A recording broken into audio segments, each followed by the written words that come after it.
নমস্কার। সেদিন সারাদিন প্রচণ্ড প্রখর রোদ থাকার পরে বিকেলবেলা শুরু হয়ে গেল কালবৈশাখী। আর এই ওয়েদারটা যে কি ভালো লাগে কি বলবো।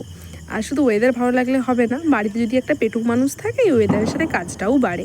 তো যথারীতি আমার ঘরেও সেদিন আমার কর্তামশাইয়ের আবদার হলো একটু বিরিয়ানি খাওয়ার। উনি বাইরের বিরিয়ানিটা একদমই খান না, বাড়িতে হলে তবেই উনি খাওয়া দাওয়া করেন, মানে খান এক বিরিয়ানিটা। তো প্রথমত চা দিয়ে একটু ওনাকে শান্ত করলাম, সাথে আমিও একটু চা খেলাম, সাথে বৃষ্টি এনজয় করলাম। তারপরে ওনার জন্য সারপ্রাইজ প্ল্যানিং করলাম। ওনাকে আমি বলিনি, ওনাকে বলেছিলাম বিরিয়ানি করলে তো মা বাবা খায় না, তো কেমন করে বিরিয়ানি করবো বলো।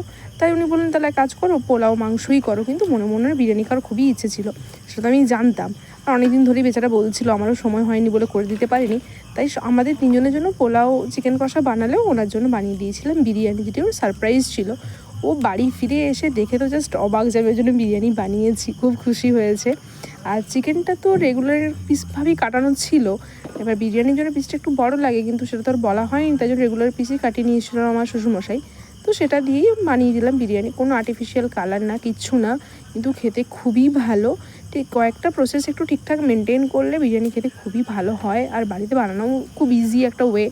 ঠিক আছে, আর রিভিউটা কর্তামশাই দেবে, এত খুশি হয়েছে বেচারা, অনেক দিন পর খাচ্ছে। তো সত্যি বলছি, আমি বিরিয়ানিটা খুবই তাড়াহুড়োর মধ্যে বানিয়েছি, কিন্তু নিজে একগাল খাওয়ার পরে বুঝলাম যে সত্যি বিরিয়ানিটা খেতে খুব ভালো হয়েছে।